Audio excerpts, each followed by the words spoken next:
Hey guys, One Up the Tiger here, and I'm bringing you a live commentary. And this is my franchise, San Diego Padres. And what I'm gonna try to do, and I'm not doing this, for the sake of my channel. I'm actually just doing it because I want to. Um, I'm trying to play, and I changed some of the things. You can take a look at my roster there, but my goal is to try to play a single game, a franchise, a day the same time that the Padres are playing. Now I'm kind of behind, obviously, because this game was played today, and so I guess I'm playing it today. So whatever, it doesn't really matter. But I wanted to pick something longer to do because I want to do a very long commentary for you guys because there's some certain things going on in my life that I guess I need to not vent, just get off my chest, speak out loud, put out there in the open, any of those, they're all the same thing. But basically, let's see here. It's the first thing is baseball related. I went to the Padre game on Friday. It was rained out. It was just like it was a miserable experience for everybody involved. And I took that misery. I'm just kidding. It wasn't miserable at all. It was awesome because I went and I'm not. Here's okay. Wow, I'm gonna make this sound so like a teenager. But the thing is that when you're 21 and up, you really don't talk about or brag about how much drink you have to drink or you can drink. At least that's like not my circle of friends. It's sort of the same thing like when you're having, you're at that age, or maybe you've got a steady girlfriend, or you get to a certain age, you don't brag about how much sex you get because it's really not that big of a deal. It's only really a big deal to those who are younger, and no offense to anyone who's younger, but it's just after a while, it sort of loses that status, because you're in that league where, well, everyone's having sex at that same level, so there's nothing to be gained by bragging about it. So anyways, but my buddy and I, Tom, we got hammered. We were just utterly hammered while we were waiting for the rain delay to get over with. And it was a 2-hour rain delay, and there you go, 3-0 curveball. Wasn't expecting that. Where you eat here? But yeah, we never even got a chance to finish the game because some jackass told us that we had to be back to the coaster on Santa Fe at a certain time because the coaster was leaving back up into North County by whatever 10:45 or something like that. But turned out the coaster didn't even leave until 12:05, so we stayed at the train station for like an hour and a half. It sucked. And yeah, so anyways, baseball was awesome. Oh, come on, throw me away. And then my Sunday baseball, like I had mentioned in the last commentary, I've got these shoulder problems. Well, today I went ahead and made it worse. My first at bat, I grounded to shortstop, and I got on board with a fielder's choice. And the next hitter, he grounded to short, and I was sliding in. And I did this thing where anytime you second guess yourself, you end up fucking up somehow. And what I did is when I'm running to the second, I was going to break the double play up, and I'm watching the second baseman. I'm like, okay, am I going to slide right? Am I going to slide left? Am I going to slide with my left foot or my right foot?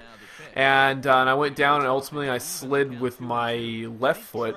So I was sliding on my right side, and my right arm went down, and I jammed it into the ground as I hit, and that thrusted my shoulder up. Oh my god, and it hurt so bad. I was like, oh shit. It was one of those things where it's like I thought I had dislocated my shoulder. I mean, it wasn't that painful, but it was like that's the first reaction. I'm like, oh my god, I just totally jammed my arm to the ground, and it hurts, and it still hurts really bad. And anyways, but yeah, that's just, oh god, it's gonna be sore for the next while. Yeah, and I traded some guys around. I am not a fan of the fact that we traded Gwynn away. The guy went, I think he had like 5 hits on Saturday and 3 stolen bases. It was ridiculous. I can't believe like how much.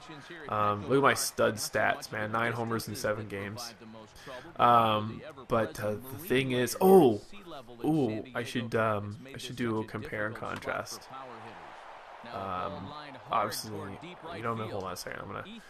Okay, so I mentioned when I created my Scott McLean character that I made my stance Joe Mauer because I think I stand like Joe Mauer. So we'll go ahead and do this.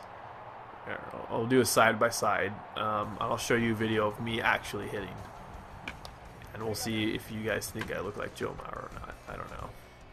I just when I created the character, I'm like, hey, I kind of look like Joe Mauer. You know, that sort of stance. You know, there's some things that are different, obviously. Oh, way ahead of that. I was way ahead of pitches today, man. I had a couple of good at bats. My second and third at bats were long, like 8, 9 pitch at bats. I was fouling this guy off, and the first time he threw this curveball away, but it had such late break on it. I committed, way overcommitted to that thing, and I tried to hold up, and I struck out. My second time facing, or no, we'll see. That was my second time facing this lefty. I was out there for like 8 or 9 pitches.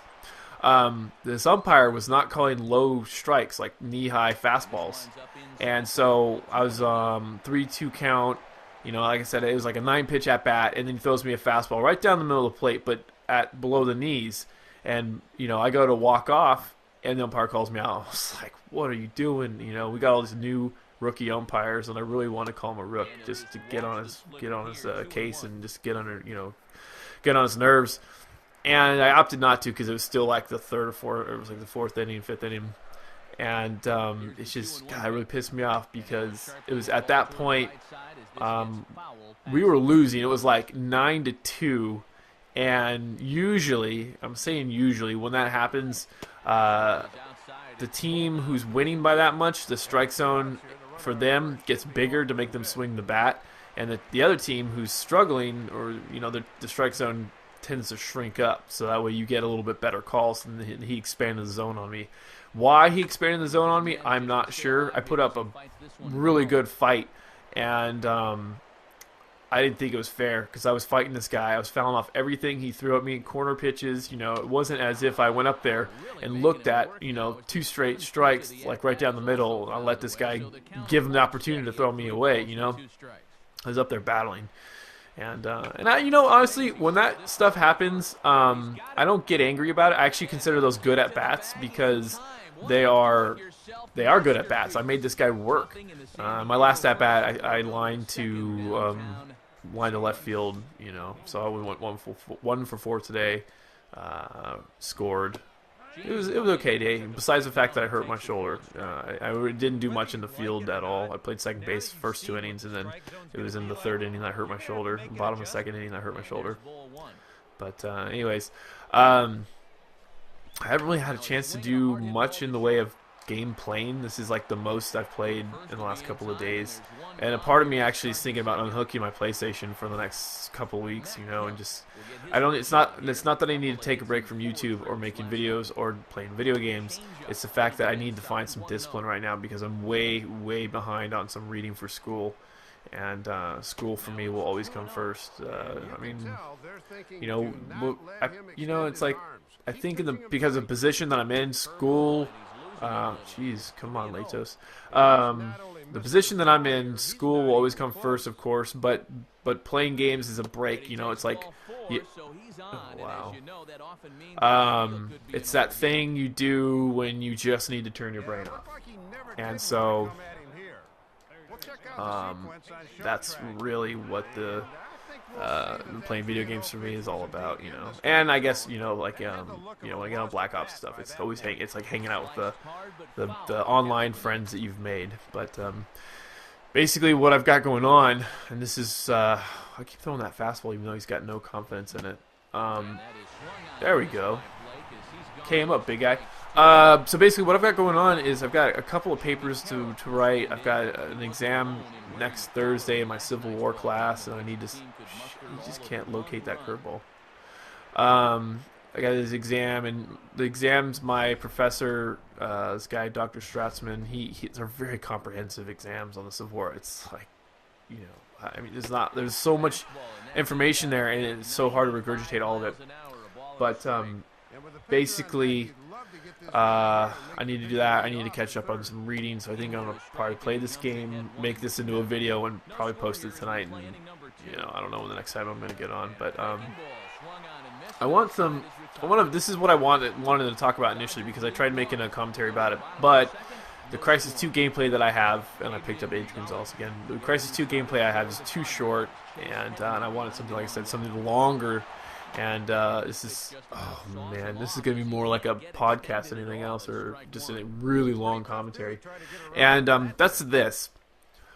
For a long time, I've been considering staying at school and getting my master's in history and working as like a professor at a college, because you need at least a master's degree to become a professor.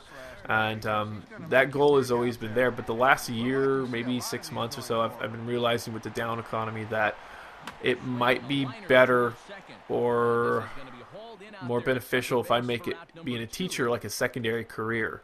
Something that I do after something first. And what's been on my mind as of late are I've got 3 routes ahead of me, and let me go ahead and explain some of this. We've had some information sessions and some job fairs at school, and so I went to this job fair last Tuesday, and man, I just can't hit Kuroda. I guess I should probably be a little bit more selective.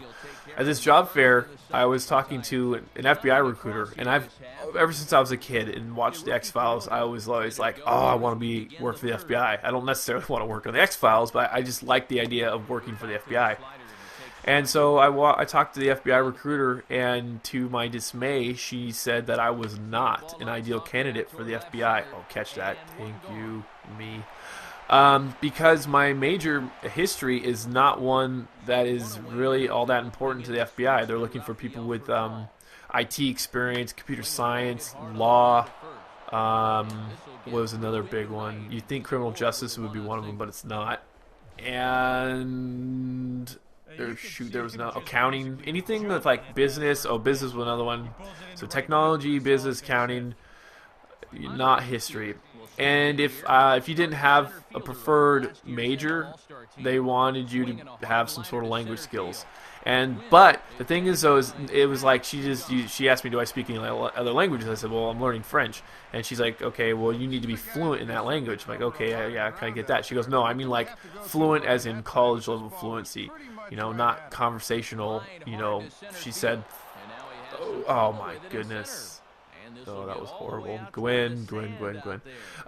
Yeah, so it was just like, crap, that's, another thing. Oh, and they wanted 3 years of work experience before you even apply to become a special agent. So all these things, like, oh, shit, that's not going to happen. I should have played that on bounce, too. That was really dumb. Anyways, and then I talked to DEA people, and they gave me the same spiel. So those are just sort of like, I'm a little bummed out about those career options that I always thought could possibly be there. I did talk to the San Diego Sheriff's Department, and I was quite inspired by what they had to say. So that kind of leads me into the other thing. Like I was just mentioning, pretty much federal law enforcement. I've been thinking about local law enforcement for a while. And the Sheriff's Department is one of those organizations that I've been looking at joining as soon as I'm done with school. And that's one of the things is like school for me is very important. So. Man, I'm just not getting any good calls. So I want to make sure I finish school before I do anything else. And then, so local law enforcement is one of those career routes that I'm looking at. And I'm gonna have to give up on that curveball. The last one is the State Department.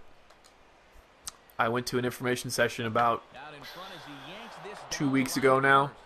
And the State Department was there. It was from the Offices of Foreign Services.